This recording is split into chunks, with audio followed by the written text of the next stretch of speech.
¿Te importa tú? Pues no me importa. Al contrario, me gusta retarnos a que hablemos a las personas de Jesucristo. Amén. Esta es nuestra serie Ceguera. Vamos a ella, ¿ok? Ceguera. Me gustaría centrarnos hoy en el título. El título de hoy es No veo que merezca la pena. Y vamos a leerlo porque estamos llegando al final. Malaquías capítulo 3, versículos del 13 al 18. Y sí, vamos a ponernos en pie, por favor. Ahora sí, lo leemos juntos y meditamos en la palabra del Señor en esta mañana después de orar. Malaquías 3, del 13 al 18, y como viene siendo habitual, Dios inicia la conversación y el pueblo responde como habitualmente porque no ve lo que Dios dice que Él sí ve. Vuestras palabras contra mí han sido violentas, dice Jehová. Y dijisteis, ¿qué hemos hablado contra ti? Responde Dios, habéis dicho, por demás es servir a Dios. ¿Qué aprovecha que guardemos su ley y que andemos afligidos en presencia de Jehová de los ejércitos? Esto habéis dicho, ¿qué aprovecha? Decimos pues ahora, bienaventurados son los soberbios y los que hacen impiedad. No solo son prosperados, sino que tentaron a Dios y escaparon. Mira la lógica de ellos, o sea, ¿de qué sirve servir a Dios? O sea, yo miro a este y lo hace mal y encima le va bien. Y yo aquí, con estos pelos. Pues no compensa. 16. Entonces los que temían a Jehová hablaron cada uno a su compañero. Y Jehová escuchó y oyó. Y fue escrito libro de memoria delante de él para los que temen a Jehová y para los que piensan en su nombre. Y serán para mí especial tesoro, ha dicho Jehová de los ejércitos, en el día en que yo actúe. En el día en que yo actúe serán para mí especial tesoro y los perdonaré, como el hombre que perdona a su hijo que le sirve. Entonces os volveréis y discerniréis la diferencia entre el justo y el malo, entre el que sirve a Dios y el que no le sirve. Señor, gracias por este pasaje, gracias por poder leerlo. Gracias porque nos hablas, Señor, y así te pido que lo hagas hoy también a nuestros corazones, que tu palabra sea de provecho para nosotros y nos lleve, igual que estos hombres, a hablar cada uno con su compañero. Y que como tú llevas rogando en todo el libro de Malaquías, nos volvamos a ti en todas aquellas áreas de nuestra vida en las que aún no lo hayamos hecho, Señor. Gracias por tu palabra. Unge mis labios y unge nuestros oídos en esta mañana. Te lo pido en el nombre de Jesús. Amén, amén. Tomemos asiento, hermanos. Gracias. Si tuviera que resumir este pasaje que hemos leído, lo resumiría en una frase. El pueblo ha llegado a la conclusión de que servir a Dios no merece la pena. No vale mucho la pena. Es algo gravísimo. Porque ya no estamos hablando de irreverencia, no estamos hablando de desvío, de deslealtad, de prioridades equivocadas, sino que ahora, y llegando al final, todo este diagnóstico que Dios hace les ha llevado a ellos a la conclusión de que no veo que merezca la pena servir verdaderamente a Dios, servirle con corazón dispuesto, servirle con integridad de espíritu. Han perdido el sentido de privilegio de servir al Señor. Han perdido la sensación de deuda que decíamos el domingo pasado. Han perdido todo eso y la admiración por Dios no les compensa. Me acuerdo cuando Jesús dice, es necesario que os volváis como niños, porque cuando yo veo a los niños, cuando yo veo a mi nieto, una de las cosas que más embruja de un niño pequeño es esa capacidad de admiración por absolutamente todo. Esa capacidad de entusiasmarse con todo, porque todo es nuevo, todo es diferente. Y el pueblo tiene lo contrario. O sea, han perdido la convicción de que Dios merece ser servido. O sea, llegar a decir, por demás es servir a Dios, llegar a decir eso, ¿esto de qué sirve realmente? Pues es algo grave, o sea, y al mismo tiempo, bueno, oye, que somos el pueblo de Dios, que somos Israel y a mucha honra, que el Señor está de nuestro lado. O sea, fíjate, habrá mayor falsedad de que en el fondo considero que no compensa servir al Señor, pero al mismo tiempo, somos el pueblo de Dios. Un poco como decía el Papa en esto. Yo no sé cuántos habéis... Yo he seguido con atención bastantes de las intervenciones de León XIV.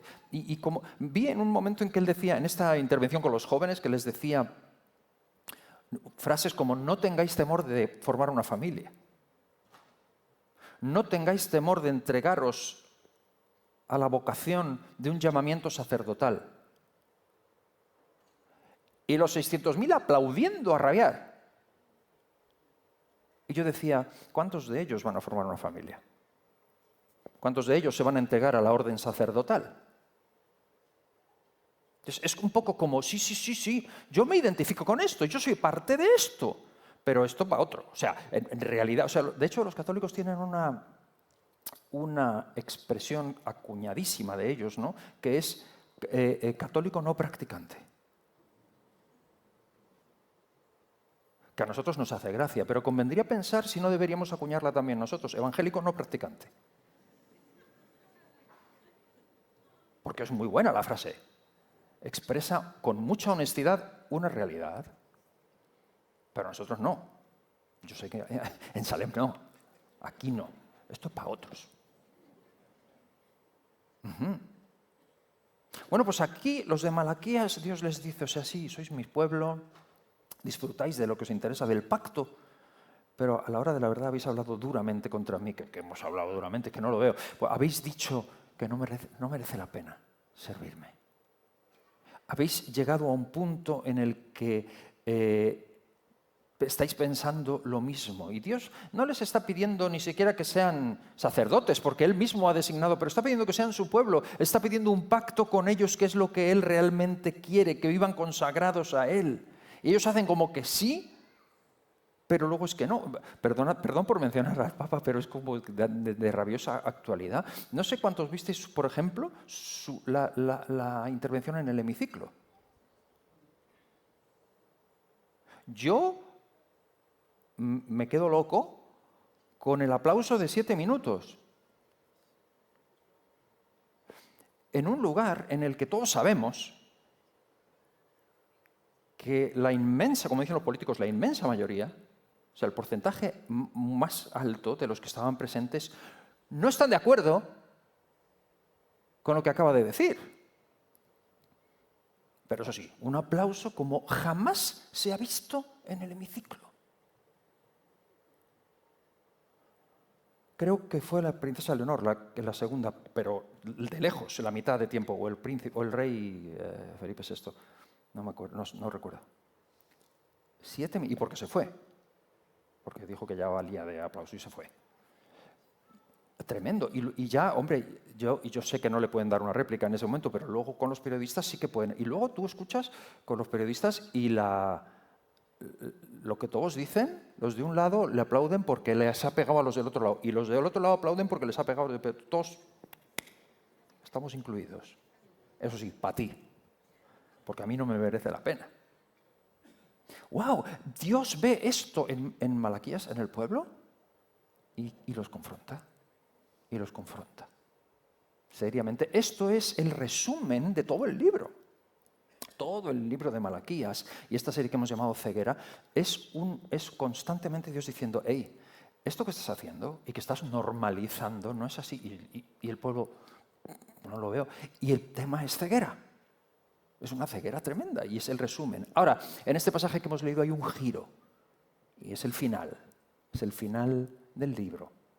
Queda el capítulo 4, que el próximo domingo es Benaver, pero el siguiente domingo, último domingo de junio, cerraremos con el capítulo 4 y vas a ver cómo termina el capítulo 4 y cerramos con eso la serie. Pero realmente el giro se produce aquí, porque resulta que hay una reacción. Y en cuanto hay una pequeña reacción, Dios responde igualmente. Por lo tanto, hermanos, para abordar este pasaje hoy quiero hacerlo en 3 partes y con esto meditamos en ello, lo que hemos leído. La primera, la confrontación, lo que estamos hablando. Dios los confronta. Por última vez en el libro les habla claramente de lo que Él ve y es como un resumen. O sea, habéis dicho, no vale la pena servir al Señor. O sea, lo contrario de Pedro, ¿no? Que dice, ¿a quién iremos? ¿A quién iremos? Solo tú tienes palabras de vida eterna. Estos dicen, no me vale la pena. Y Dios los confronta. En segundo lugar, una reacción, porque hay una reacción. De pronto dice que el pueblo, después de 4 capítulos, hay un sector que empieza a reaccionar. Y vamos a hablar de eso. Y en tercer lugar, una promesa. Yo lo he llamado una promesa trinitaria. Podría haber dicho 3 promesas, porque son 3 promesas las que Dios hace. Pero es que de verdad que veo algo que refleja la Trinidad y es absolutamente neotestamentario. Significa del Nuevo Testamento. Este es el último libro del Antiguo Testamento, pero lo que está diciendo, y vas a ver luego en el capítulo 4, no quiero anticiparme, pero vas a ver que es un enfoque absoluto hacia este tiempo, hacia nosotros. Terminamos con eso, con una promesa trinitaria. Ok, vamos con ello, porque es así de simple estos 3 puntos y solamente meditar en ellos y explicarlos y vamos a orar y dar una respuesta al Señor también en esta mañana. En primer lugar, una confrontación. Claro, lo que Dios confronta es lo que ha estado confrontando durante todo el libro y es el hecho de que están ciegos. Han perdido el sentido de privilegio por servir al Señor. Pero no solo es eso, sino que además admiran al impío. Le admiran, que yo a veces cuando escucho a algunos dar su testimonio, a veces en lugar de decir, el Señor me sacó, me libró de todo esto y ahora soy una nueva criatura, es como si hablasen al revés, como si dijeran, bueno, yo antes, yo era una cosa, bueno, ahora ya porque ya estoy aquí y tal, pero bueno, yo antes, pero chicos, si tanto te impresiona tu vida pasada, recupérala, ¿qué haces aquí? Vete para allá otra vez, que estabas muy bien. O sea, estos no solamente dicen que no les compensa, sino que además ansían lo del otro, que dicen, le va muy bien. Hermanos, esto es típico de los hijos de creyentes. Porque el que ha estado en la pocilga, y Dios sabe cómo es la pocilga de cada uno, y cuál pocilga necesita cada uno para volver. Pero el que ha estado en la pocilga y vuelve, dice, no quiero volver atrás, el mundo, la cruz delante. No me hables de eso que no quiero ni volver. Pero los que han nacido en el Evangelio y les han crecido los dientes entre los bancos de la iglesia, como a mí, porque esta es mi propia experiencia, a ver si te crees que le estoy dando cera a alguien, estoy hablando de mí. Pues es como que, en fin, has crecido aquí, siempre ahí metido, siempre no sé qué, tus amigos podían hacer cualquier cosa, como me dijo a mí un amigo pero tu casa que es una cárcel, pero a ti no te dejan hacer nada. Entonces, los que crecen o de alguna manera nacen y crecen en la iglesia, desarrollan de manera natural, jóvenes, de manera natural, esa idea de que servir al Señor es como un corsé que me han puesto aquí y yo necesito en algún momento liberarme de esto. Yo he oído tantas veces esto. Yo es que ya llevo mucho tiempo aguantando y yo ya quiero vivir. Con lo cual me cuestiono seriamente el nuevo nacimiento en este tipo de mentalidad.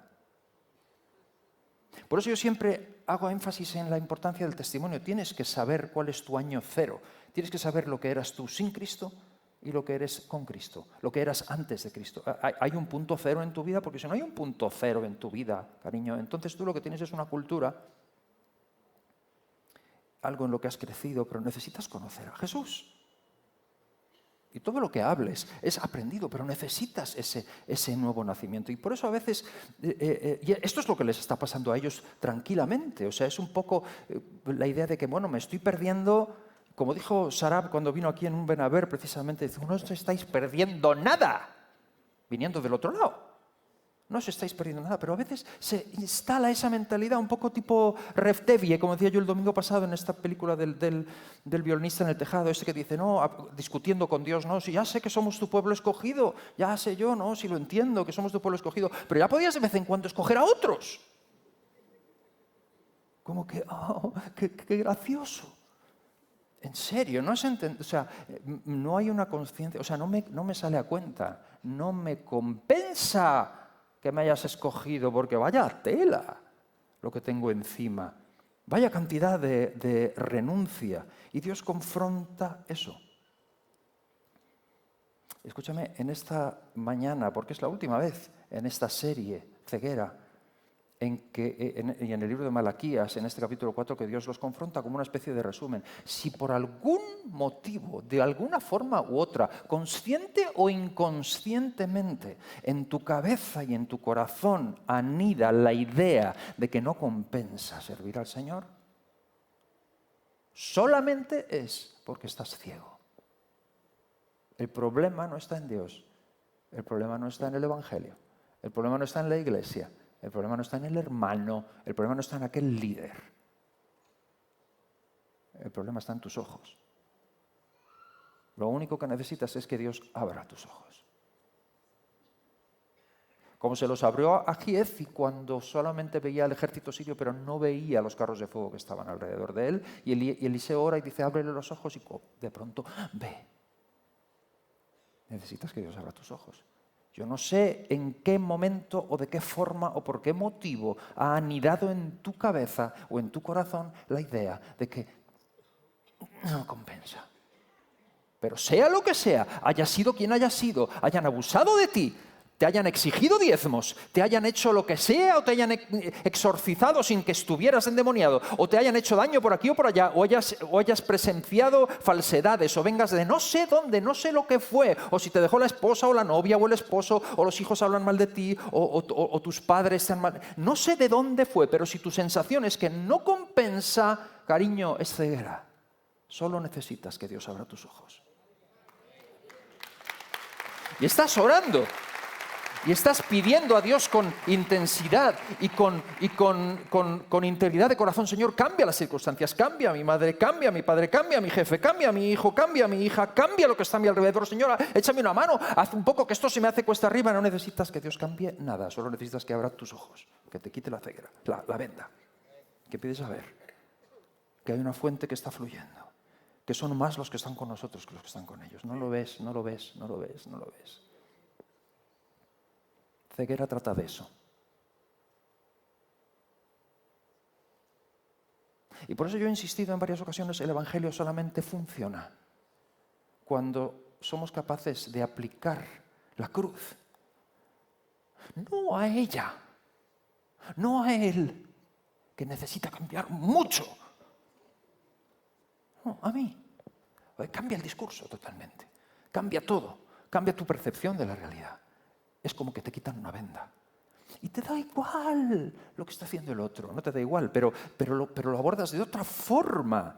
No es acusatorio, no es intimidante, no es petulante, no es arrogante. Cambia todo. Porque lo primero que tú ves es la cruz. Y lo segundo que tú ves es que te falta muchísimo a ti mismo. Y ya no te queda mucho más. Lo único que te queda para los demás es ven y ve. Y Dios los confronta con esto. Esta es la situación, Dios los confronta. Claro, miran alrededor y ven al injusto prosperar y no les compensa. Y claro, esto nos pasa a todos. Ellos concluyen, como no me compensa, como al otro le va mejor, pues no tiene sentido. Y ahí es donde entra y tiene sentido la pregunta. Tú lo que haces por el Señor en la iglesia, lo que tú haces, lo que tú aportas, pregunta, ¿por qué lo haces? O sea, cuando esa idea anida en nuestro corazón, ¿no te das cuenta de que lo que está mal es la motivación de fondo? De que realmente, yo lo he oído tantas veces, o sea, si yo me voy a esforzar aquí, yo voy a estar tal, y no se va a valorar, te estás escuchando. Pero tú, ¿por qué lo haces? Es que, claro, yo me estoy aquí partiendo el pecho y a mí no me ha dado las gracias nadie. ¿Ah? ¿Te estás oyendo? Como hacen los tenistas, ¿no? ¿Te estás oyendo? ¿Por qué lo haces? Como decía Rick Warren, vive para la audiencia de uno. Esto es lo que Dios confronta. Y hermanos, yo te lo digo porque yo conozco eso. Lo conozco. Lo conozco personalmente.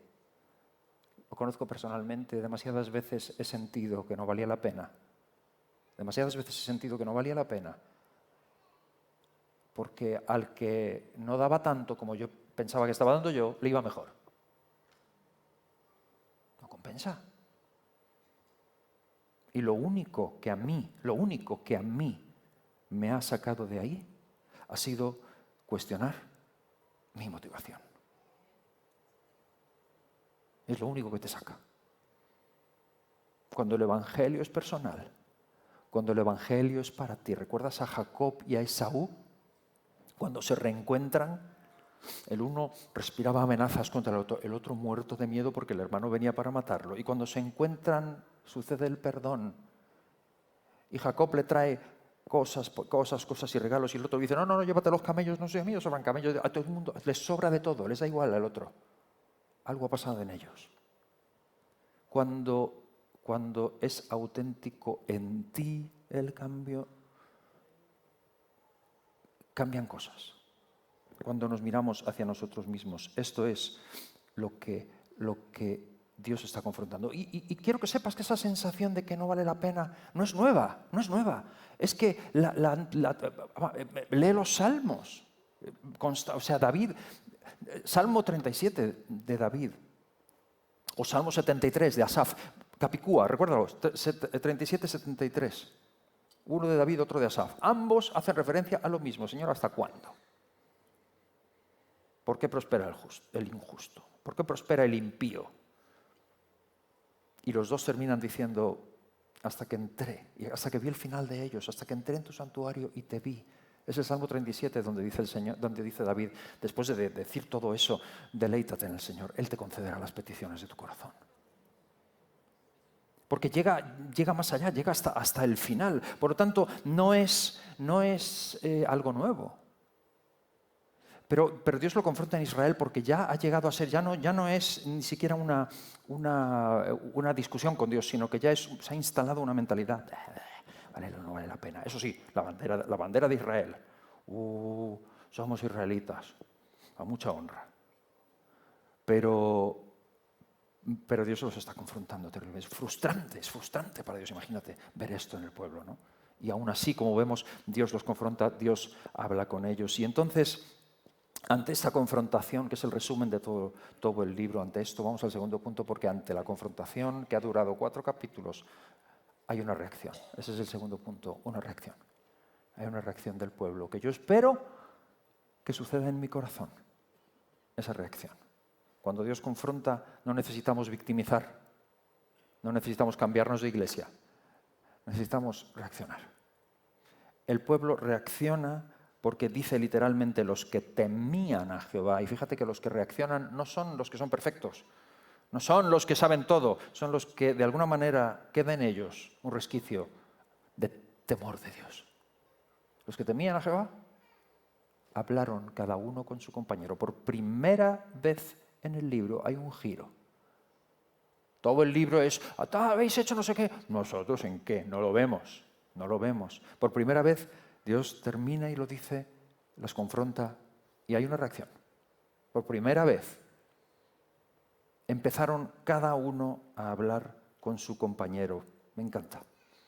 Porque la reacción no fue aislarse, la reacción no fue acusar a los demás, la reacción no fue rendirse, callarse o despotricar contra otros. La reacción fue hablar. Empezar a hablar. Empezar a cambiar su manera. Hablar, pero fíjate, hablar de forma distinta, porque ya anteriormente los ha reprendido y les ha dicho, habéis hablado duramente. No se trata de hablar como habían hablado, de pronto empiezan a hablar de otra forma. Fíjate que hay 2 corrientes aquí. Una manera de hablar que aparta de Dios y una manera de hablar entre unos y otros que Dios califica como reacción. Hay una reacción entre ellos. Empiezan a hablar cada uno con su compañero y me parece fantástico porque todo el compañerismo en la iglesia, todo lo que tiene que ver con las relaciones entre unos y otros está basado en conversaciones. Todas nuestras relaciones viven de conversaciones. de lo que hablamos los unos con los otros. Las conversaciones crean cultura. Por eso dice Pablo en 1 Corintios 15, no erréis. Las malas conversaciones corrompen las buenas costumbres. Lo que hablamos los unos con los otros influencia de forma tremenda. Y aquí lo que dicen Malaquías es que sucedió exactamente lo contrario que venía sucediendo. Empezaron a hablar cada uno con su compañero de otra forma. Empezaron a hablar conforme a las palabras de Dios, no conforme a su ceguera, sino que de alguna manera empezaron a entender, empezó a calar en ellos el mensaje de lo que Dios estaba diciendo. Y me hace pensar en otros casos bíblicos, antes de preguntarnos a nosotros mismos, casos que nos muestran lo importantes que son las conversaciones, los cambios que provocan las conversaciones. Y los hay, así, a patadas en la Biblia, míralos. Casos negativos, por ejemplo, dime alguno. Los 12 espías. ¿Recuerdas cuando Josué manda a los espías y regresan hablando? 10 hablan de una forma, 2 hablan de otra forma. Y los 10 se llevan al huerto, al pueblo, y 40 años dando vueltas. Por esto, por gente que viene hablando mal. Herodías, la mujer que había tomado Herodes, cuando su hija baila delante del rey y le gusta tanto al rey que le dice, pídeme lo que quieras, y le pregunta a su madre que hasta la mitad de mi reino, la cabeza de Juan el Bautista en un plato. Y lo que pide la niña, que sabía bailar, que de política poco sabía seguramente, pero esto es lo que le entra por el oído, las conversaciones. O Roboam, cuando dice la palabra de Dios que pidió consejo a los jóvenes y a los mayores, y atendió el consejo de unos y actuó mal porque escuchó el consejo de los que no tenía que haber escuchado. O sencillamente vete al principio de la creación, Eva y la serpiente. ¿Qué fue lo que llevó al pecado original? Escuchar lo que no tenía que escuchar. Hablar lo que no tenía que haberse dicho. Y sembrar una semilla en la mente y en el corazón. Pero mira todo lo contrario, fíjate, todo lo contrario, la Biblia está llena de esto, ¿no? Las mujeres que van hablando de que Jesús ha resucitado y siembran la mente y el corazón de un montón de gente. Piensa en Naamán, el leproso que está en su tierra con su lepra, y una niña que está sirviendo y que no sabe nada y de pronto dice, en mi tierra hay un Dios que es verdadero y que cura la lepra. Y el hombre escucha y el resto es historia. O en Abigail, cuando David viene y quiere matar porque ha escuchado, y ella viene y frena toda una masacre porque habla sabiamente al rey. ¿Cuántas veces las palabras han cambiado situaciones? O Jonatán, cuando fortaleció la vida de David. ¿Has visto cómo las conversaciones influyen en las conductas y en los cambios sociológicos y políticos y hasta económicos y de todo? Palabras, lo que decimos, lo que hablamos. ¿Recuerdas algún caso en tu propia vida en que una conversación lo ha cambiado todo? ¿Recuerdas algún caso en tu vida en que lo que dijiste o lo que te dijeron cambió el rumbo de las cosas? O tú ibas en esta dirección, pero de pronto cambiaste de dirección porque alguien dijo algo. ¿Hacia bueno o hacia malo? Pero fíjate la importancia que esto tiene. Y claro, ahí tiene sentido la pregunta. ¿Qué conversaciones predominan entre nosotros? ¿Cuáles son las conversaciones que son fundamentales, básicas y recurrentes entre nosotros? Dilo, ¿cuáles son las protagonistas? ¿En cuáles participas tú? ¿En cuáles te sientes a gusto? Examínalas. Examina tus conversaciones, tu forma de hablar. ¿Son conversaciones que erosionan la fe? ¿Son conversaciones que alimentan el cinismo, que magnifican los problemas, la desconfianza? ¿O son de esas conversaciones que recuerdan quién es Dios? ¿Cómo son tus conversaciones? ¿Son de las que fortalecen? ¿Son de las que sostienen la esperanza del que está desesperado? ¿Cómo son tus conversaciones? Y entonces sucede aquí algo inesperado, fantástico. Dentro de este punto de la reacción sucede algo que dice, fue escrito un libro para que se guardase memoria de lo que pasó. Eso ¿Sabes? Esto de que se escriba en un libro y se guarde en memoria, el libro de memoria, un pueblo ha encontrado su raíz cuando llega aquí. Un pueblo ha encontrado su raíz cuando llega a este punto, ha detectado que acaba de suceder algo entre ellos que es historia y que debe ser reflejado y que debe ser recordado. Para que haya memoria. Y escúchame, el punto no es que Dios necesite recordar. La Biblia deja muy claro que Dios es un Dios que recuerda todo, lo sabe todo. No, Él no. La Biblia deja muy claro que los que olvidamos somos nosotros. Y necesitamos recordar. Por eso la Santa Cena. ¿Tú sabes lo que es la Santa Cena? No es que de pronto cae un rayo y no sé qué, y hay una transformación substancial y no sé cuántos. Es un ejercicio de memoria. Es que tú y yo necesitamos recordar de dónde venimos, recordar la cruz. Y eso nos salva la vida constantemente. Necesitamos hacerlo de forma recurrente. Porque necesitamos recordar constantemente. Somos seres que necesitamos recordar. Por eso se escribió. Porque esta es la raíz del pueblo. Ese regreso a Jehová, ese regreso, y lo hicieron las personas que temían a Dios. Por eso Pablo dice a Timoteo, si fuésemos infieles, él permanece fiel. Él no olvida. Él no olvida su pacto. Dios no es el que rompe el pacto, aunque tú lo rompas. Si fuésemos infieles, Él permanece fiel. Y digo yo, 1 de Marcos 1:1, ¿qué pasaría si fuésemos fieles? Si fuésemos infieles, Él permanece fiel. ¿Qué pasaría si fuésemos fieles? Escúchame, tú de verdad estás en un punto en el que has llegado a coquetear con la idea de que no compensa servir al Señor, de que esto es demasiado duro, muy cuesta arriba para ti. Lee la Biblia. ¿Te suena Moisés? ¿Te suena Abraham? ¿Te suena a Jonás? ¿Te suenan los santos de Hebreos 11 que murieron aserrados, perseguidos, en cuevas, en peligros de dentro, peligros de fuera, peregrinos, de los cuales el mundo no era digno, y murieron todos ellos sin alcanzar aquello en lo cual habían creído? ¿Te suena? Proveyendo para ellos Dios algo mejor. ¿Compensa o no compensa? Evidentemente, si tú crees que lo único real es esta vida, no compensa. No compensa. Compensa mucho más otras cosas.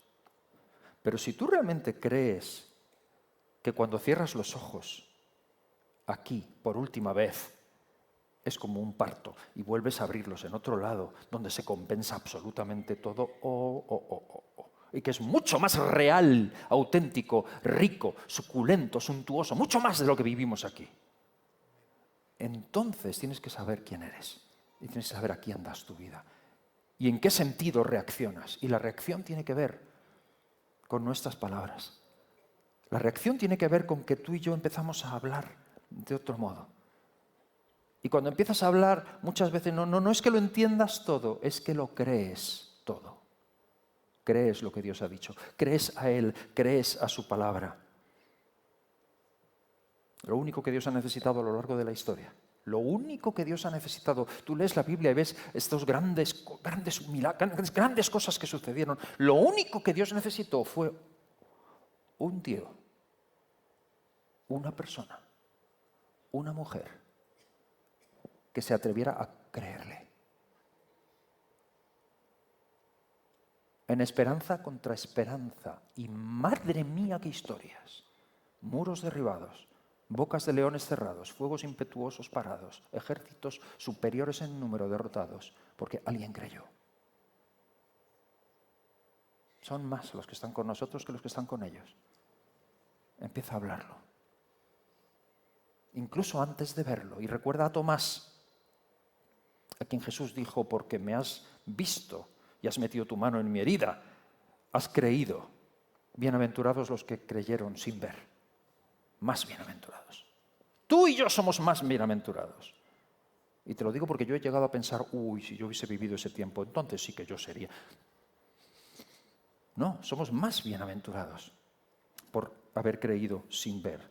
Fue tal la sensación en Dios de esta reacción que pasamos al tercer punto, para terminar. El tercer punto que yo he titulado una promesa trinitaria y podía igualmente haber dicho 3 promesas, porque lo que pasa es que me parece, y lo llamo así, porque estas promesas que Dios hace encuentran su cumplimiento en el Nuevo Testamento.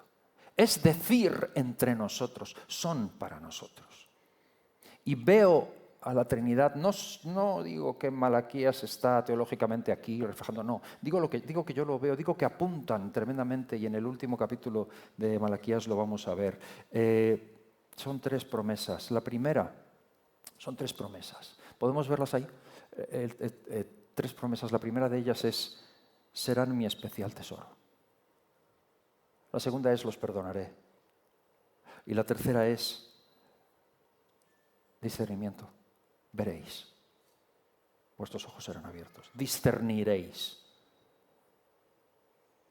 Y te voy a decir lo que yo veo. En la primera de ellas serán mi especial tesoro. No puedo evitar, perdón, la deslealtad. No sé cuántos habéis visto El Señor de los Anillos. Hay un personaje que no hace más que repetir mi tesoro. Dice Dios, el día que yo actúe, los que me temen, los que han hablado con sus compañeros, aunque el injusto prosperara, los que han reaccionado serán mi tesoro. Pero no en plan Gollum, sino que es el corazón del Padre. Mirad cuál amor nos ha dado el Padre. ¿Entiendes tú que este Dios que está confrontando a Israel es un Dios de amor? Es el Padre que, a pesar de ver lo que ve en nosotros, continúa dando el paso de acercamiento, aunque sea para discutir, pero para decir volveos a mí, porque los ama locamente, se volvió loco de amor. Dios, el ser supremo del universo, se le fue todo por amor. Amor. Serán mi especial tesoro. Serán mi especial tesoro. Como un padre que perdona, como un padre que ama al hijo. Mi esposa Conchi tiene, lo he dicho alguna vez en su móvil, todos tenemos gente en los contactos, ¿no? A mis 3 hijos tiene a uno como predilecto, a otro como favorito y a otro como ¿qué? Como preferido. Porque sabes que los hijos son competitivos. Y yo, a mí me quiere más, a mí no, me quiere más a mí, no, me quiere no, al que el preferido. Entonces, uno es el predilecto, otro es el favorito. A mí me da igual. Son míos. Los amo. Los defiendo. No significa que hacen todo bien, pero sí que son míos. Y que soy él. Ese es nuestro Padre. Esto solo lo entiende alguien que es padre o madre. Cuando Dios trata de explicarnos su amor ágape, tiene que usar un vocabulario imperfecto para que lo entendamos. Entonces es una aproximación. Lo que más se le parece es el amor de un padre o de una madre. Y no le llega, no le llega, porque Dios nos ama con un ágape que ni siquiera conocemos. Pero esto es lo que Él dice. No significa, y no me vengas con historias de que todo te va a ir bien ahora porque Dios te ama y ahora vas a tu cuenta bancaria, se va a disparar. No me vengas con que no te puede tocar una tragedia o que no te puede, porque no se trata de eso. No se trata de que lo entiendas todo ni de que todo salga como a ti te gusta. Se trata de que te ama con un amor loco. Y con lo que dicen Romanos, a los que aman a Dios, todo lo que les pase. Dios saca petróleo de ahí para ti, por tu bien. Ese es nuestro Dios. Eso es lo que Él hace por nosotros. Su primera promesa será mi especial tesoro. Siempre recuerdo a un guitarrista muy grandote que me quiere mucho a mí, cristiano él, ¿no? Y siempre que me ve, de año en año, me abraza y me dice, oh, ven aquí, es con esa voz, dice, tú eres, y siempre me dice lo mismo, me dice, tú eres el tipo de persona que Dios ama. Yo soy el tipo de hombre al que Dios tolera. Dice él. ¿No? Venga, dosis de autoestima, pero wow, tú y yo somos el tipo de persona a la que Dios ama. La segunda promesa es, les perdonaré. Es el Hijo, es Jesús, es neotestamentario. ¿Sabes por qué lo digo? Porque en el Antiguo Testamento no había perdón. Había un sistema de sacrificio. ¿Qué hace Malaquías hablando de perdón? ¿Qué hace Dios en el Antiguo Testamento diciendo, vuélvete a mí, yo te perdono? Lo que tenía que decir es, trae un cordero sin defecto, sin mancha, ¿vale? Que sea de lo mejor que tengas, lo sacrificamos, que corra la sangre, porque la justicia de Dios tiene que ser cubierta, porque Dios es tremendamente bueno y misericordioso, pero es justo. Y esto tiene que ser pagado, entonces tiene que ir sobre un animal. Y los pobres animalicos tenían que llevar, y no borraban el pecado, lo cubrían durante un año. Al año siguiente había que matar a otro, porque esto no duraba tanto. ¿Pero de qué está hablando? Los perdonaré. Está hablando de que el cordero que fue inmolado una vez por todas se llama Jesús y eso sucedió en la cruz. Por lo tanto, no hay más sacrificio, hay perdón. Hay perdón. La gente del Antiguo Testamento no sabe eso, ni lo entiende. Empiezan a hablar cada uno con su compañero de lo que ni siquiera saben. Que tú y yo hoy, post-cruz, porque la cruz, acuérdate, teológicamente la cruz salva hacia adelante y salva hacia atrás, pero los que están atrás todavía ni saben lo que es la cruz. Hablan de ello, lo saludan como algo que va a venir y que lo esperan, pero nunca lo llegaron a ver, murieron antes. Pero la cruz que nos salva a nosotros es la cruz que los salva a ellos. Es fe en Él y es perdón puro. Están hablando de lo que no saben, es perdón. Es perdón, es un concepto que no entienden. Siempre recuerdo una escenificación que hacía un pastor que decía, esto es como, fíjate, piénsalo, porque es así de bonito, así de auténtico, así de potente y así de real. Es una escena en un juicio donde está el acusado sentado, el reo culpable, que soy yo ahí sentado con todo encima, con todas las acusaciones encima, y está el fiscal acusador, que es el diablo, con todos los papeles y con todos los documentos que prueban mi culpabilidad. Y está Jesús, que es el abogado defensor. Yo soy el reo, el diablo es el acusador y Jesús es el abogado defensor. Y el diablo trae un tacho así de ¡pum! ¡Puf! Todo lleno de polvo y dice, ¡ja! Aquí está la prueba, la paga del pecado es la muerte, este señor es reo, condenado, me pertenece al infierno porque es culpable y está aquí demostrado. Mira, día tal, a tal hora, no sé qué tal, se le vio, no sé cómo, todas las pruebas en contra. Y Jesús, que es el abogado defensor, y ve todas las pruebas. Y lo peor de todo, tiene razón, son verdad. Porque por una vez en su vida no miente, es cierto. Y Jesús coge y se quita la chaqueta de abogado, la cuelga, se quita la corbata, la deja allí y se va despacito, sube los escalones del estrado de la mesa presidencial, se sienta en la silla del juez y se pone la toga del juez y se sienta y dice, todos en pie, vamos a dictar sentencia, el reo queda absuelto, puede irse a su casa. Claro, el diablo monta en cólera y empieza a gritar, con los ojos inyectados en sangre, y dice, no es justo, ¿cómo? ¿Pero cómo que? Pero si aquí están las pruebas, hay unas normas.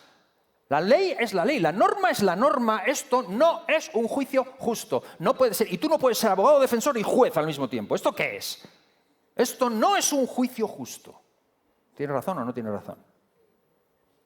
No es un juicio justo. Es entonces cuando Jesús, en su butaca de juez, se echa para atrás muy despacito, se quita las gafas, así, morriendo, así como hacen. Y mirando al diablo con una expresión entre aburrido y divertido, le dice, pero tú,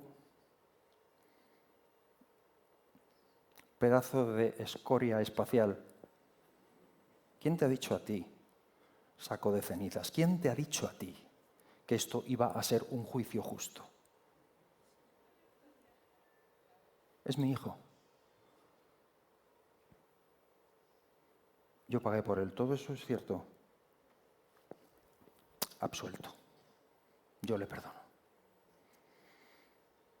Eso es imposible sin Jesús. Es imposible sin la cruz. Es imposible sin el Nuevo Testamento. Lo está diciendo en el Antiguo. y lo están hablando. Están empezando a hablarlo, pero ni siquiera saben qué es. Es una promesa, los perdonaré. Y la tercera promesa, la última es increíble. Discerniréis la diferencia. Discerniréis, veréis la diferencia entre el justo y el injusto, entre lo bueno y el malo. Lo vais a ver. En otras palabras, vuestros ojos serán abiertos. Se acabó la ceguera. Es una promesa. Y perdón, pero ¿quién es el que abre nuestros ojos? ¿Quién es el que convence al mundo de maldad? ¿Quién es el que nos guía a toda la verdad? ¿Quién es el que alumbra e ilumina la palabra para nosotros? ¿Quién es el que nos quita la venda? Es el Espíritu Santo. Y por eso es una promesa trinitaria, según yo lo veo. Es una promesa que apunta y que tiene cumplimiento en el Nuevo Testamento. Es una promesa. Serán mi especial tesoro, los perdonaré, discernirán, verán. Y por eso dudo que haya mejor forma de cerrar el ciclo de una serie que se llama Ceguera que diciendo, veréis, vuestros ojos serán abiertos, podréis verlo. ¿No es increíble la reacción de Dios ante el simple hecho de que unos cuantos, 2 o 3, que temían a Dios, empezaron a hablar con su compañero? Nosotros no somos ese pueblo de Israel en tiempos de Malaquías. Somos el Israel espiritual en el Nuevo Testamento. Tenemos sobre nosotros la promesa cumplida. Somos su especial tesoro. Hemos sido perdonados y el Espíritu Santo tiene el poder para abrir nuestros ojos. Eso es algo que sucede diariamente. Eso es algo que sucede en la vida del cristiano. Es un proceso de santificación. Es al que somos llamados. Y todo empieza. Todo empieza. Porque Jesús murió por nosotros. Eso está consumado. Eso está hecho. Todo empieza cuando tú y yo venimos a Él. Escuchamos lo que Él dice. Y empezamos a hablar con nuestro compañero. Empezamos a tomarlo personal. Y empezamos a decir, wow, todavía no lo veo, pero tengo que... Empieza a ser prioridad para ti. Empieza a ser prioridad para mí. La promesa es que eres su especial tesoro, eres perdonado, eres perdonada y tu ceguera es quitada. Empiezas a ver cosas y cuando empiezas a ver realmente, cuando empieza a ser parte de ti, te digo, cambia todo. Cambia todo. Puede que haya cosas que no han cambiado, pero al haber cambiado tú, al haber cambiado tu forma de mirar, al haberse quitado la venda, cambia todo, cambia tu actitud hacia todo, cambia tu percepción de las cosas, cambia tu capacidad para actuar de una u otra manera. Y eso es un milagro. Eso es un milagro. Eso es mucho más milagro que cualquier invento o cualquier espectáculo. Es el milagro que sucede aquí dentro. ¿Quién puede cambiar mi odio en amor? ¿Quién puede cambiar mi desesperanza en esperanza? ¿Quién puede cambiar mi dolor interno y mi herida y mi complejo en libertad auténtica? Solo Él, solo Él, solo Él. Por lo tanto, y el próximo domingo es nuestro Ven a Ver, colabora para que el Espíritu Santo quite la venda de alguien. Terminaremos al otro domingo con el capítulo 4 de Malaquías, que es promesa, es promesa, es promesa. Ya no está en modo, vosotros sal y nosotros qué, no. Es promesa, lo vas a ver. Pero hoy, llegando al final, ¿por qué no le damos una respuesta al Señor Jesús? Puedo pedir a los músicos que pasen, por favor, y que terminemos cantando al Señor, adorando su nombre.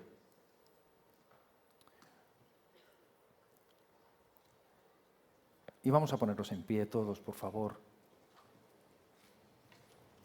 Y quiero retarte, que seas tú de los que comienzan a hablar con el compañero, con la compañera.